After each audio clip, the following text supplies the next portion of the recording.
ಬೆಂಗಳೂರು ನಗರ ಜಿಲ್ಲೆ ಆನೇಕಲ್ ಬಳಿಯ ಸೂರ್ಯನಗರದಲ್ಲಿ ದೇಶದ ಎರಡನೇ ಅತಿ ದೊಡ್ಡ ಅಂತಾರಾಷ್ಟ್ರೀಯ ಕ್ರಿಕೆಟ್ ಸ್ಟೇಡಿಯಂ ನಿರ್ಮಾಣವಾಗಲಿದೆ. ಈ ಸ್ಟೇಡಿಯಂ ನಿರ್ಮಾಣಕ್ಕೆ ಸಿಎಂ ಸಿದ್ದರಾಮಯ್ಯನವರು ಅಡಿಗಲ್ಲು ಹಾಕಿದ್ರು. ಸಿಎಂ ಅವರಿಗೆ ಡಿಸಿಎಂ ಡಿಕೆ ಶಿವಕುಮಾರ್, ಸಚಿವ ಜಮೀರ್ ಅಹಮದ್ ಖಾನ್ ಸೇರಿದಂತೆ ಹಲವು ನಾಯಕರು ಸಾಥ್ ನೀಡಿದರು. ಇದು ನಮ್ಮ ನಿಮ್ಮೆಲ್ಲರೂ ಒಟ್ಟಿಗೆ ಸೇರಿ ಮಾಡುವಂತಹ ಕಾರ್ಯಕ್ರಮ. ಆ ನಿಟ್ಟಿನಲ್ಲಿ ತಾವೆಲ್ಲರೂ ಸಹ ಅತ್ಯಂತ ಪ್ರೀತಿಯಿಂದ ವೇದಿಕೆ ಮೇಲೆ ಗಣ್ಯರು ಮಾತ್ರ ವೇದಿಕೆಗೆ ಆಗಮಿಸಬೇಕಾಗಿ ಕೋರಿಕೆ. ಸೂರ್ಯನಗರ 4ನೇ ಹಂತದ ಕೋನಸಂದ್ರ ಬೊಮ್ಮಂಡಹಳ್ಳಿ ವಸತಿ ಯೋಜನೆ, ಹಾಗೆಯೇ ಸೂರ್ಯನಗರ 4ನೇ ಹಂತ ಕೆಎಚ್ಪಿ ನನಗೆ ಇಲ್ಲಿ ಬಂದ ತಕ್ಷಣ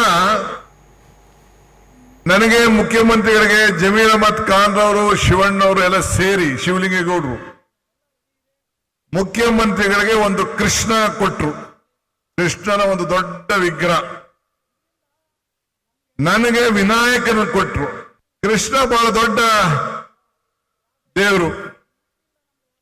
ವಿನಾಯಕ ಎಲ್ಲ ವಿಘ್ನಗಳನ್ನ ನಿವಾರಣೆ ಮಾಡುವಂತಹ ವಿನಾಯಕನನ್ನು ನನಗೆ ಕೊಟ್ರು. ವಿಜಯಕ್ಕೆ ನಾಯಕ ವಿನಾಯಕನ ಕೂಡ. ಸೊ ಅದಕ್ಕೆ ಅವರಿಗೆ ನಾನು ಅಭಿನಂದನೆಗಳನ್ನ, ಧನ್ಯವಾದಗಳನ್ನ ಅರ್ಪಿಸಲಿಕ್ಕೆ ನಾನು ಬಯಸ್ತಾ ಇದ್ದೇನೆ. ನಮ್ಮ ಹಳ್ಳಿಲಿ ಒಂದು ಮಾತು ಹೇಳ್ತಾರೆ, ನೇಗಿಲು ಉಳಿದೆ, ನೇಗಿಲನ್ನ ಉಳಿಲಿಲ್ಲ ಅಂದ್ರೆ ಯಾವ ಭೂಮಿನೂ ಫಲ ಕೊಡುವುದಿಲ್ಲ. ಹಂಗೆ ಇವತ್ತು ಏನು ಕನಸನ್ನ ಕಂಡು ಡಿ.ಕೆ. ಸುರೇಶ್ ಮತ್ತು ಶಿವಣ್ಣವರು ಈ ಭಾಗದ ಜನರ ಋಣವನ್ನು ತೀರಿಸಬೇಕು, ಈ ಭಾಗದ ಜನರಿಗೆ ಇತಿಹಾಸವನ್ನ ಸೃಷ್ಟಿ ಮಾಡುವಂತ ಒಂದು ಕಾರ್ಯಕ್ರಮವನ್ನು ರೂಪಿಸಬೇಕು. ಬರೀ ಕನಸು ಕಾಣಿದ್ರೆ ಸಾಲದು, ಆ ಕನಸನ್ನ ಕಾರ್ಯರೂಪಕ್ಕೆ ತರಬೇಕು ಅಂತ ಹೇಳಿ ಏನು ಸಂಕಲ್ಪವನ್ನು ಮಾಡಿದ್ರು, ಆ ಸಂಕಲ್ಪಕ್ಕೆ ಇವತ್ತು ಸಿದ್ದರಾಮಯ್ಯನವರ ನೇತೃತ್ವದ ಸರ್ಕಾರ, ನಾನು, ನಮ್ಮ ಪರಮೇಶ್ವರ್ ಅವರು, ನಮ್ಮ ಕ್ಯಾಬಿನೆಟ್ ಮಿನಿಸ್ಟರ್ಸ್, ನಾವೆಲ್ಲ ಸೇರಿ ಮುಖ್ಯಮಂತ್ರಿಗಳ ನೇತೃತ್ವದಲ್ಲಿ ಈ ಒಂದು ಐತಿಹಾಸಿಕವಾದಂತಹ ಶಿಲಾನ್ಯಾಸವನ್ನು ಮಾಡಿದ್ದೇವೆ. ಬಾಬಾ ಸಾಹೇಬ್ ಅಂಬೇಡ್ಕರ್ ಅವರು ಹೇಳ್ತಾರೆ, ಇತಿಹಾಸ ಮರ್ತವನು ಇತಿಹಾಸವನ್ನು ಸೃಷ್ಟಿ ಮಾಡಲಿಕ್ಕೆ ಸಾಧ್ಯ ಇಲ್ಲ ಅಂತೇಳಿ. ವಸತಿ ಸರ್ಕಾರದ ವಸತಿ ಮತ್ತು ಈ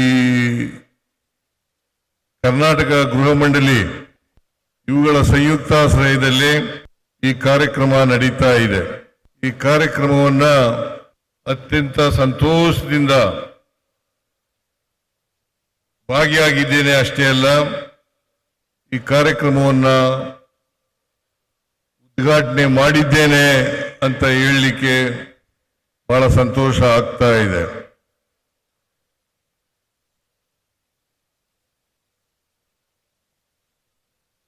ಇವತ್ತು ಅಂತಾರಾಷ್ಟ್ರೀಯ ಕ್ರಿಕೆಟ್ ಸ್ಟೇಡಿಯಂ ನಿರ್ಮಾಣ, ಅದರ ಶಂಕುಸ್ಥಾಪನೆ ಕಾರ್ಯಕ್ರಮ ನಡೆದಿದೆ. ಜೊತೆಗೆ ಮುಖ್ಯಮಂತ್ರಿಗಳ ನಮ್ಮ ಮನೆ ಯೋಜನೆ, ಸೂರ್ಯ ಸೈನ್ ಮತ್ತು ಸೂರ್ಯ ಡಿಸೈನ್ ವಸತಿ ಸಮುಚ್ಚಯಗಳ ಕಾಮಗಾರಿಗಳು,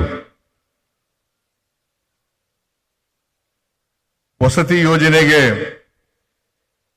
ಭೂಮಿ ನೀಡಿದ ಭೂಮಾಲೀಕರುಗಳಿಗೆ ಸಾಂಕೇತಿಕ ನಿವೇಶನ ಹಂಚಿಕೆ ಹಾಗೂ ಲಾಟರಿ ಮುಖಾಂತರ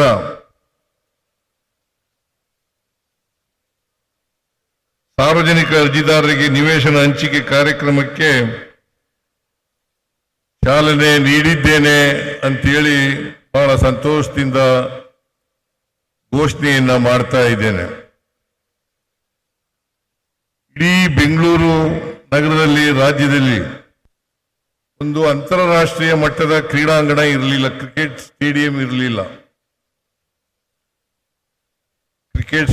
ಇರಲಿಲ್ಲ.